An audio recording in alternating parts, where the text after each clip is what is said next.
మాజీ మంత్రి కాకాణికి నోటీసులు ఇచ్చారు దర్గామిట్ల పోలీసులు. మొదట నోటీసులు తీసుకునేందుకు కాకాణి నిరాకరించారు.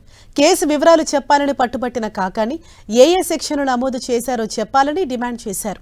ఎఫ్ఐఆర్లో ఏ అంశం ఉందన్నది స్పష్టత లేదని, విచారణకు రావటానికి తాను సిద్ధమే అని పోలీసులతో చెప్పారు కాకాణి.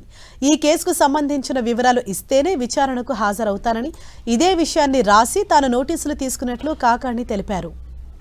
మాజీ మంత్రి కాకాణి గోవర్ధన్ రెడ్డిపై మరో 2 కేసులు నమోదయ్యాయి. సీఎం చంద్రబాబు ఎమ్మెల్యే సోమిరెడ్డి మీద అనుచిత వ్యాఖ్యలు చేశారని పొదలకూరు పీఎస్లో కాకాణిపై కేసు నమోదైంది.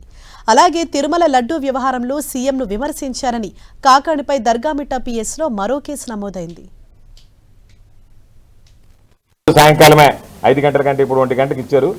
5 గంటకు రావాలని చెప్తే అసలు దీనికి సంబంధించినటువంటి ఎఫ్ఐఆర్ దేనికి కట్టారు, ఏమి డీటెయిల్స్ ఉన్నాయి, వచ్చి ఏం చెప్పాలి, దానికి సంబంధించినటువంటి ఏ మెటీరియల్ తీసుకురావాలి అని అంటే ఏఎస్ఐ ఏమో ఎస్ఐ గారు చెప్పారు సార్ అంటాడు. ఎస్ఐ ఏమో ఫోన్ చేసి సార్ నేను కనుక్కొని చెప్తానంటాడు. ఇంతవరకు ఏమీ చెప్పినటువంటి పరిస్థితి లేదు. సరే దాన్ని రాసే వాళ్ళకి ఇచ్చాం, మాకు ఎఫ్ఐఆర్ కాపీ ఇస్తే దాని ప్రకారం దానికి సంబంధించినటువంటి డీటెయిల్స్ కనుక్కొని వస్తాము అని చెప్పడం జరిగింది. అది ఒక విషయం. అయితే ప్రాథమికంగా పోలీసు అధికారులను అడిగాం, ఏ కేసు అని అంటే సోమిరెడ్డి మీద మీరు చేసినటువంటి వ్యాఖ్యలకు సంబంధించి అని అన్నాడు.